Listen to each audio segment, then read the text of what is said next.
Welcome, I'm Dirk Biesinger, and I'm so glad you're here. I'm the author of the Boreas Tribe Saga, and today I'm starting our special author reading series of my prequel, Xavie of Shamain. This is a chance for us to dive into the world of Boreas together, backfilling Xavie's story. I'm reading the series specifically for my YouTube community, to say thanks for the support. If you want to dive deeper, I have more info on my webpage and invite you to subscribe to my newsletter. You can grab that at the link in the description. It's the best way to stay updated on new releases and secret projects. In today's episode, we are covering part 1, which includes the prologue and chapter 1. This is where we're getting introduced to Boreas and the tribe of Shamain, Xavie's home tribe. Alright, let's jump in. This is Xavie of Shamain, part 1. Xavie of Shamain, a Boreas tribe's prequel, prologue.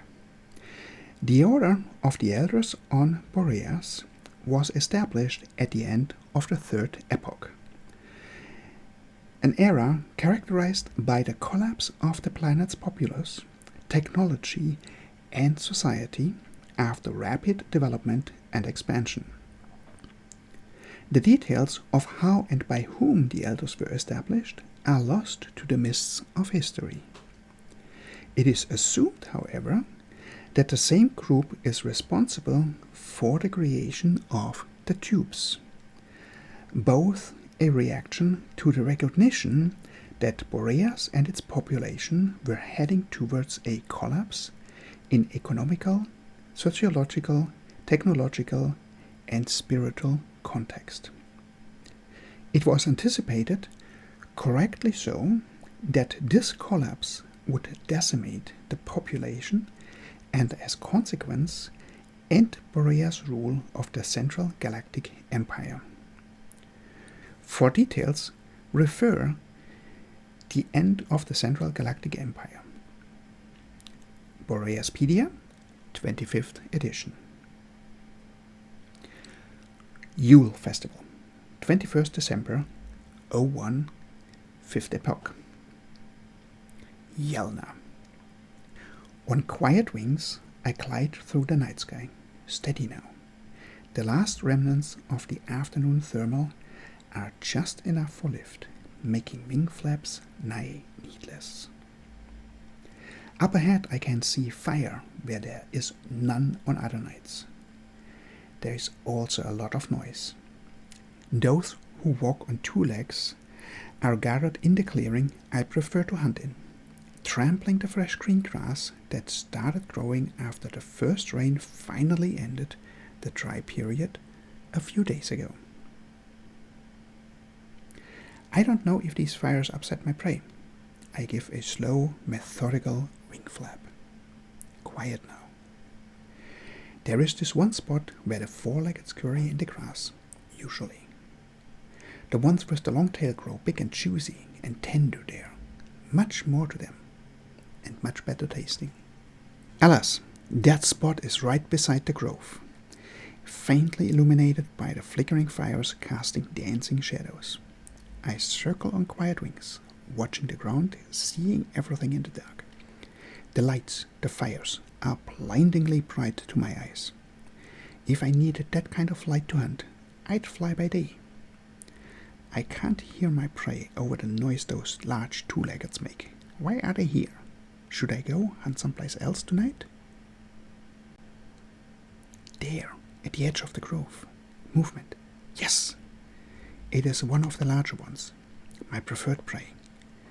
Where there is one, there are usually more. Can I risk it? Can I swoop down there, grab it, hunt it? The smoke from the fires is blown the other way.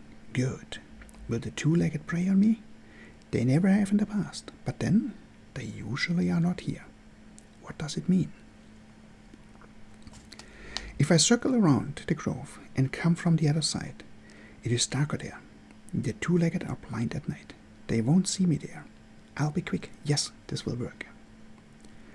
Slowly, quietly flapping my wings, staying away from the dancing shapes the flickering light of the fires cast into the night, I circle around to the trees. There is the prey. They just rummage around like they don't have a care in the world. Presumptuous little fuckers. There, this is the right angle. Beautiful. Nobody else around. All clear. I keep my gaze on my prey and start to descend. Careful now, balanced. I glide in fast so I can swoop up after I grab one of them, but not too fast, not to risk missing. 30 meters. Slow, steady. 20. I flare, start building the angle for lift to counter the additional weight once I pick this one up. It's a nice one. 15 meters. It still has no idea that I'm coming for it, that these are their last moments of life. Shit, no! What is it? I can barely see it. Make out exactly what it is, where it is. Something big, near impossible to see. From left to right, from top to bottom, it stretches across the whole space. Huge, no end in sight. In a frantic maneuver, I bank hard to avoid what is in my way. Too late. I collide. My feet are tangled in it, my wings, my neck. I can't use my wings, can't fold my wings. I can feel the terror starting to swamp me, consume me, overpower me, drown me. No! Let go! Let me out. Let go of me. Give me my wings. Arg! Let go! I fiercely tug, but can't free anything. I'm strung up, caught, grabbed firmly everywhere and held solidly. Terror blinds me, paralyzing me and threatening to sweep me away. Panting, I wake. It takes me a moment to find my orientation. I'm in my bed, entangled in the covers. A dream, just a dream. But it was so real, felt real. I was there. I could feel it all, see it all, smell it all. Why would I dream of being an owl? Not watching one, watching through its eyes, being one in its head, in my head. I start to detangle from the sheets and covers. The owl got tangled at the edge of the clearing, where the Yule festival is celebrated. I tried to shake the rest of the drowsiness. What was that? I'm sure it was not a dream. It felt too real. No, it was real. Of that I am certain. Does this mean that bird, that owl, is tangled in that net? Because it was a net. And why was there a net? Will anybody notice? Free the owl? When? Will she still be alive by then? I have to go, see for myself. Make sure that she is freed. Forget that it's too late for a 13-year-old to be at the festival. I'm not going to sneak into the festival. I don't care about that. I care about the owl. Let's go, Yellna. I'm dressed in less than 2 minutes, my hair bound in a hasty ponytail. This must do, must be enough. In passing, I quickly check my reflection in the mirror, while I look like a sleep-messed Eastern female, though a bit leaner and taller than typical for my age. The identifying pale blue eyes staring back at me are alert. All sleepiness gone, forgotten. As is typical at night, the blue sheen in my black hair is more noticeable. On the way out the door, I grab a dark coat with a hood and throw it over myself. My aunt will be pissed when she finds out. She'll probably jump to the wrong conclusion, like she tends to do lately. It will take a while to be able to explain. Not relevant right now. This is a problem for later. I need to get going. I break into a steady run, my feet pounding the ground in regular rhythm. I need to get to that grove on the edge of the festival. I know exactly which one it is. Circling the festival, I assume the longer way to be faster than going through the festival and being stopped and questioned for being there, aged younger than 18. I approach the spot. It has been less than 15 minutes since the owl hit the net. Since we hit the net. To my utter bewilderment, There are several elders assembled. I don't know what I expected, but not this. Not that elders would be here, and not several. Yellna, what are you doing here? Elder Meral asks. She is about middle-aged and one of the elders teaching at our school. You know very well you're not supposed to be at a festival after sundown. I don't care about the festival. I'm here for the owl. The elders exchange glances and a few raise an eyebrow. How do you know about the owl? Elder Meral asks. How is she? Where is she? That the owl is being helped is what matters. Why I'm here. The elders step aside, and there she is, still somewhat entangled in the net, with a ranger trying to help her. They cut down the net, but the owl is too panicked. I walk over, kneeling by her. Slowly I reach out with a hand. Shh, now. Let us help you. You're safe. The owl somewhat gets calmer, I convince myself. But not enough. Nobody is going to hurt you. How can I make you understand? We are trying to get this net off you so you can go fly, hunt again, I think. Considering how I can make her understand. She turns her head, looks at me, blinks her eyes, and calms down decisively. I can hold her now. The ranger carefully and as fast as she can cuts away the netting. Out of the corner of my eyes I see the elder standing back, creating room for us and observing with the occasional glance exchange between them. Once the ranger thinks she's done, she sits back on her heels and nods at me. I stretch my arm out, the owl at my eye level. She's much lighter than I expected. But then, what did I expect? I never thought about it, considered it. She sits on the edge of my hand. With her talons, she could easily rip my skin to shreds, but she does not. She sits carefully, wings tucked in. Are you okay? Anything hurt? Is there any of the netting left? I watch her concerned. As if in answer, she shakes herself, starting from the head and then down her whole body, ruffling her feathers. She stretches her wings and does a couple of slow flaps. Then she cocks her head and blinks at me with her large eyes. She is beautiful, a larger bird. Black and white stripes or bars run the length of her body on the underside, with the whiter ones being more dominant. Around the neck, it's more of a spotted pattern, and the head is even finer spotted, with the darker fields being more prominent. This makes the top of her head appear darker. The back and the wings are a pattern of shorter bars alternating black and white like strokes of a brush. Go and be careful, I tell her. She hoo-hoos at me, then crouches and takes off, soundlessly flying into the night. Good, she was not hurt, thank the druid. But why was there a net? I ask as I'm getting up. Elder Meral steps forward and answers. We will find out why there was a net. There is no reason, and it is not excusable to have a net here. The net is down, and this problem is solved for now. Far more important is why you are here, how you knew about the owl, and why the owl knew you. The other elders dispersed a few folks that have gathered. One of the elders checks a tent nearby. It's empty, let's get everybody inside and out of view. I can hear him very clearly, as if he stands right beside me, and not several meters away with a festival going on. Weird.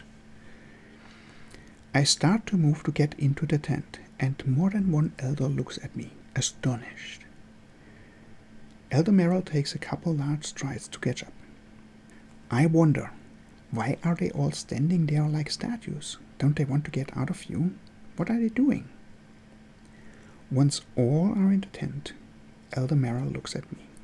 That explains a lot, if not all of it. But how do you do it? Who trained you? I don't understand. What are you talking about? And trained me in what? I look around. All the elders stare at me, confused.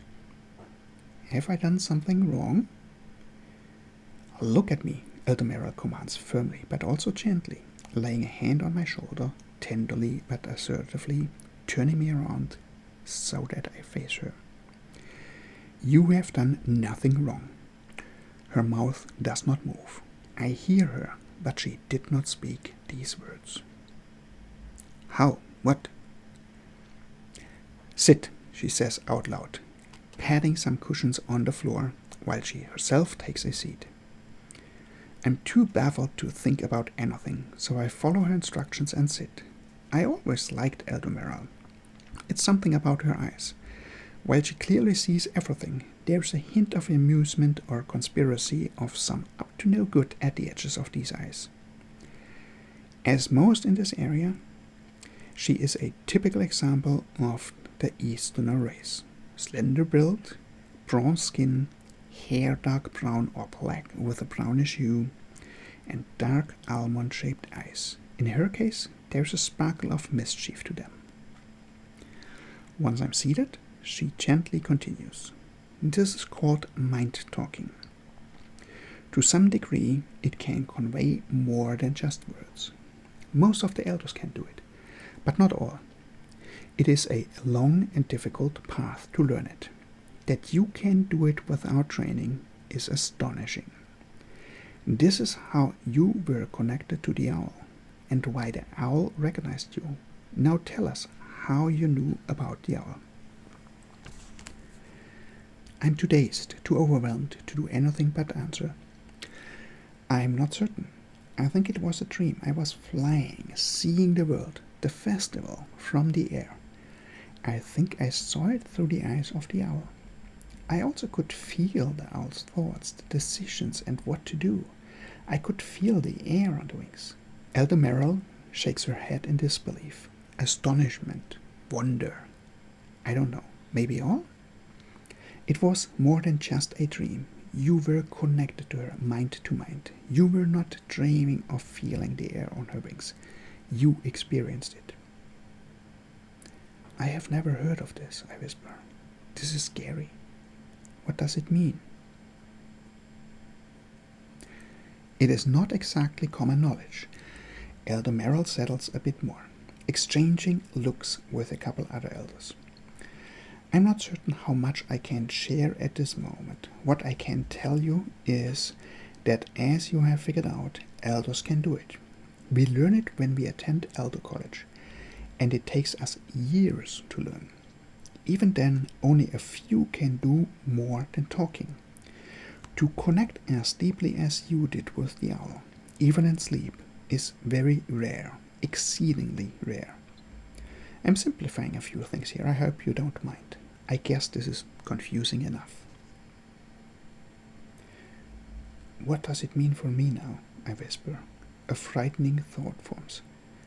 Will I get banned because I'm, what did you call it, mind talking without being an elder? The last, barely audible. No, of course not. Why would you think that? She tucks me into an embrace. No, I can't tell you just yet what will happen next. Nobody of us has even heard of anybody mind talking without training. So we will need to send a few inquiries and find out what happens next. For now, don't tell anybody. I think you should go back home to bed. The owl is saved. I'll escort you, so nobody will suspect the wrong thing when you are out and about at this time. She again exchanges glances with other elders. They are truly stumped. Once I'm back home and in bed, it does not take long for the exhaustion to catch up with me and I drift into sleep, no matter what thoughts are chasing around in my head. 16th January, 02, 5th Epoch. Elder Merrill visits every day after the Yule Festival. Auntie was at first surprised, then concerned, then suspicious, and finally supportive. I think she has a harder time accepting something has happened to me that obviously makes all the elders excited, giddy even. The elders found out it has been about 120 years since the last known and recorded spontaneous manifestation of mind talking. After talking among themselves and then with Auntie and me, they go ahead and request an exceptional and immediate admission to the Elder College on my behalf.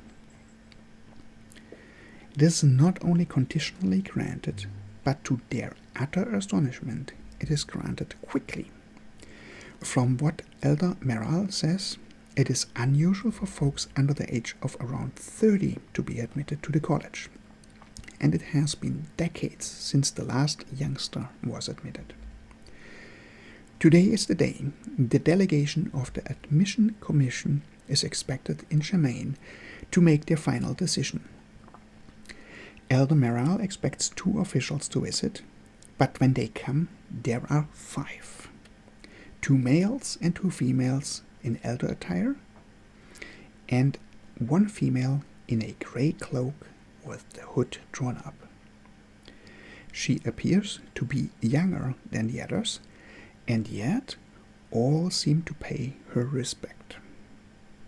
The admission is quickly decided and finalized. The 4 reach out and mind talk to me, and I answer. They inquire whether I know how to talk with only one of them at a time, and I answer in the negative. I haven't even heard of or considered this to be a possibility. The 4 are content, and as easy as that, my admission to the Elder College is approved, unconditionally. The 4 leave, while the 1 in grey stays. Her name is Katina, and she will be my travel companion and primary caretaker until I come of age. For most of the time, she will be staying at the Elder College, as her duties there include teaching, among other things. And no, she will not be staying at the Elder College all the time, as she has other duties as well. I like her instantly. Auntie and I pack what I will be taking to the Elder College near or Sark, and with the next postal express, Katina and I leave Shamain to start the journey to the Elder College in the typical way for newly admitted students. And so my education to Elder begins. Chapter 1. Boreas, the 4th planet in the Borean system, in the pit of the 3rd spiral arm of the galaxy. Its sun is remarkably similar to Earth's sun. So is the rotation on its own axis as well as around its sun. The gravity is approximately 98% of Earth gravity. The planet's surface consists mainly of water. About 99% of the inhabitable landmass is grouped in 2 continents separated by a continental sea, the Anvil. The equatorial plain cuts through the southern continent, with the cities of Planting and Twang right on the equator. The east-west span of the 2 continents is 4 hours 38 minutes between the easternmost point, Lightwich, in the district of New Minath on the southern continent, and the westernmost locations of the Riverloop Point in the district of Kalamazoo on the southern continent, and the Grassland Point in the Flatbush district of the northern continent. Boreaspedia, 22nd edition, quoting Encyclopedia Galactica. 21st March 02, 5th Epoch. Yellonde. I pale. I'm pregnant. I just know I'm pregnant. Getting pregnant was not what I had in mind for last night's Esther Festival celebrations. No, far from it. A giggle escapes at the memory. It was a satisfying celebration. I had never felt that deeply sated and deliciously sore before. And as it should be, the partners were many. Any one of them could be the father. This is the custom in the Shamain Tribe. During the festivals, any lust, any desire, any wish, any longing can be sated in any thinkable way. As long as it is consensual between all involved, all is accepted and good. And consent means a clearly given agreement, a yes, given by an individual clearly in command of themselves. Absence of this form of consent is a no by definition. Not that the customs are prohibitive or prescriptive the rest of the year. The festivals are just a time when everybody is together, nobody has other duties waiting, and everybody is relaxed. So naturally, the opportunities are plenty. In the Shamain Tribe, it is the group of mothers with youngsters not of age yet that cares for the young, and the communal functions together. They carry the tribe. The rest of the adults provide for the tribe. Steady couples are more the exception that confirms the rule, and even these partake in the tribe's arrangements. The moment a female proclaims a festival youngster, all fatherhood responsibilities are shared by the tribe.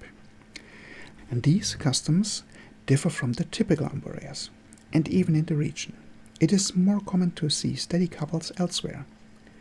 It might be because the number of females outweighs that of males by a ratio of 5:2. This is far from the near equilibrium observed throughout the rest of Boreas. The upbringing, teaching, educating, and mentoring of the tribe's young is shared by the group of mothers and the elders, or in some cases, by a craftsperson. Knowledge lies with these females, as does the tribe's guidance.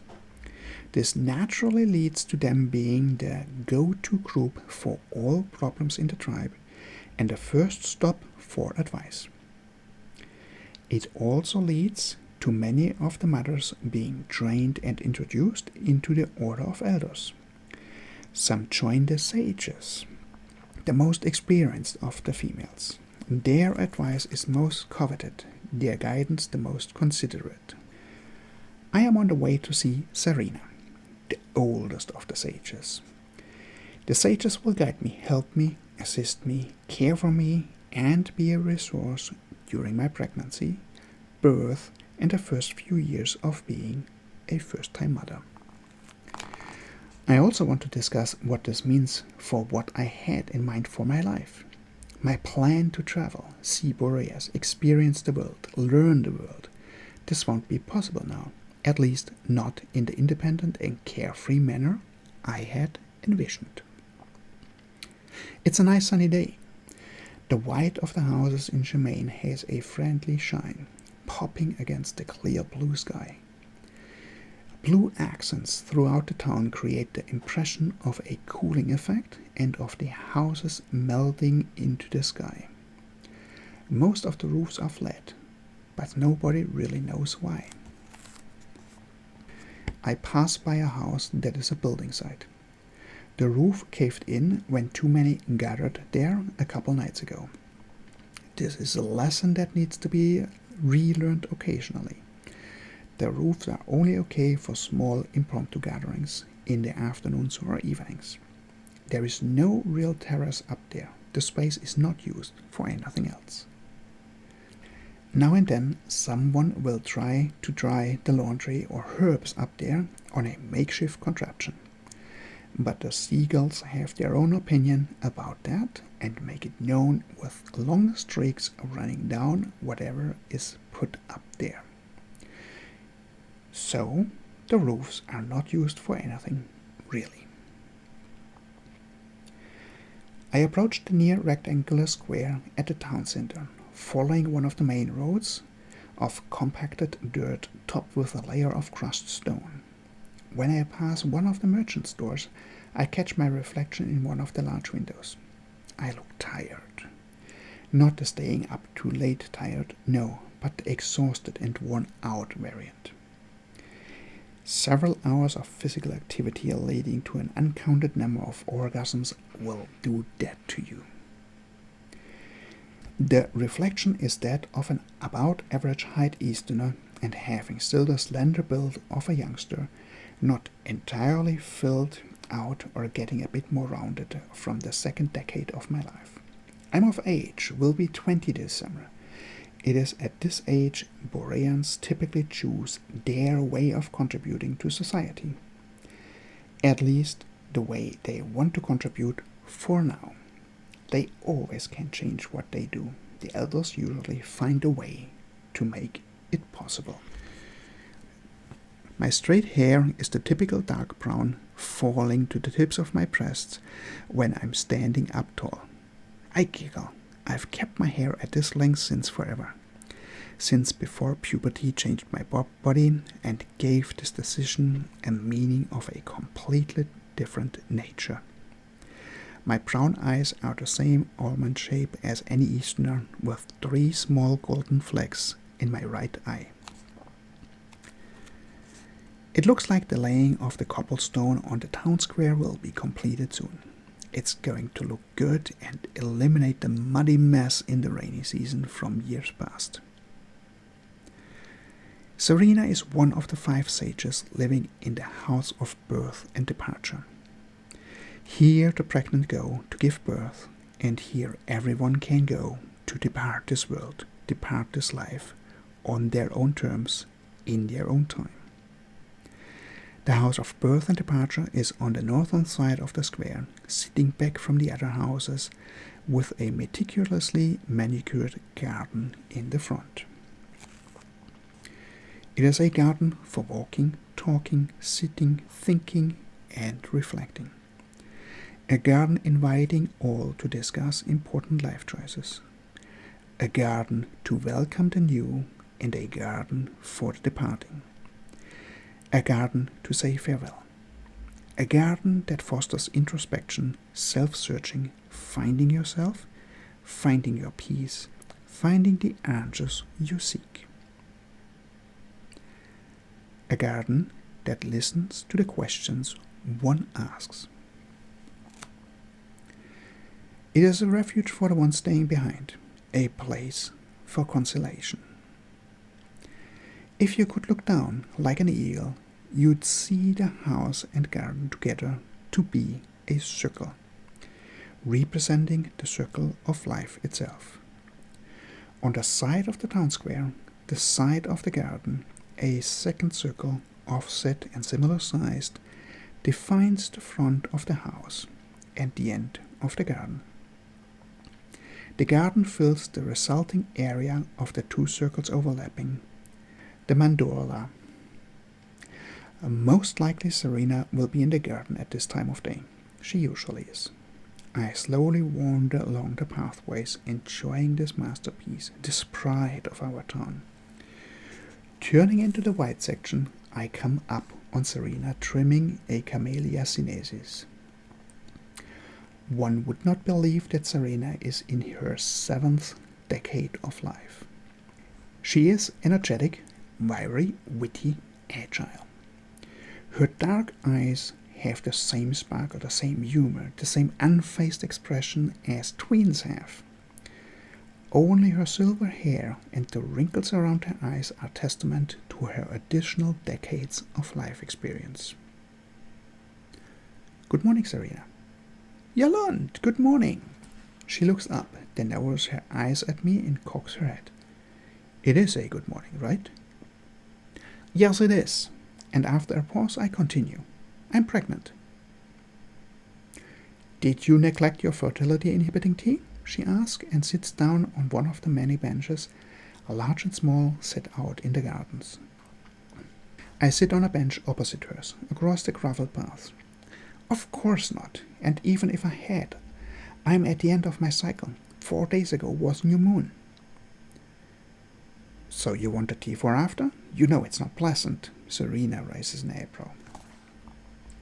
While she will brew it, of course, there is always a conversation. No, I don't want it, I tell her, shaking my head. I did not plan on getting pregnant, but now that I am, I think this is supposed to be. It feels right. The last I say with a certainty and conviction that surprises even myself. And I mean it. We don't know yet for sure. The festival was only last night. How can you be this certain? Serena is doubtful. I just know. I am certain, I answer. Because I am. Serena studies me for a long time. I know better than to fidget or break the silence. Serena will take as long as she takes. This will mean changing all of your plans, Serena muses. I trace the wood grain on the seat of my bench with a finger. Yes, I nod, looking up at Serena as I speak. And you're good with that? She probes, leaning back and surveying me from head to toe. I just know this is what is meant to be. I'm young, I shrug. I will be 38 years old when my youngster will come of age, time enough to travel and experience. Do you know who the father is? She asks. All back to business. No, it is a festival youngster, and even if it weren't, there were plenty in the masked room, and I did stay long. It could be any of many. A grin spreads over my face at the memory. Then a festival youngster it is. I take it you are sated for now? We'll look at each other. The twitching in the corners of Serena's eyes gives her away. Sated and deliciously sore. At this we both giggle, then laugh. A few days later, the pregnancy is confirmed. There is an herb that grows in the wider Shamain region as far as half a day on foot to the west. It is one of the herbs we scavenge for in our tribe, and after trying and treating it with a series of infused baths, we supply it to the elders and sages all over Boreas.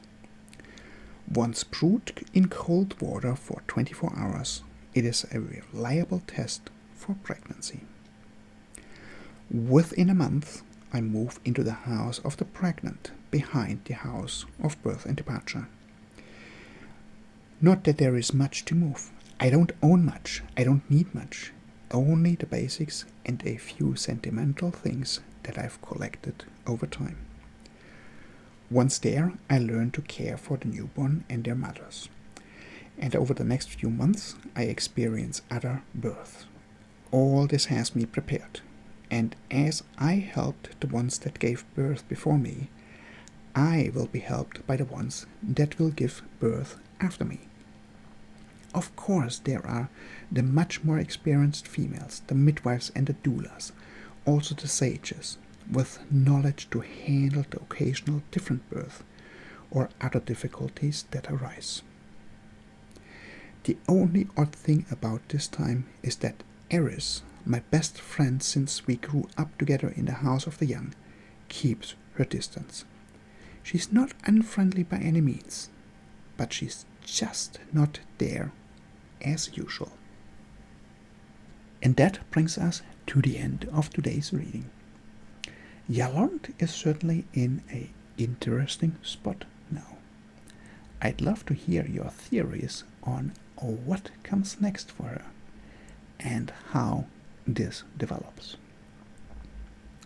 If you want to explore more of this world of Boreas, don't forget to subscribe to my newsletter at the link in the description. It's where I share all my secret projects and early updates first. Next time we'll see how Yalonde's pregnancy progresses and what life has in store for her. Make sure to subscribe so you don't miss it, and bookmark the playlist so you don't miss any episode. Peace.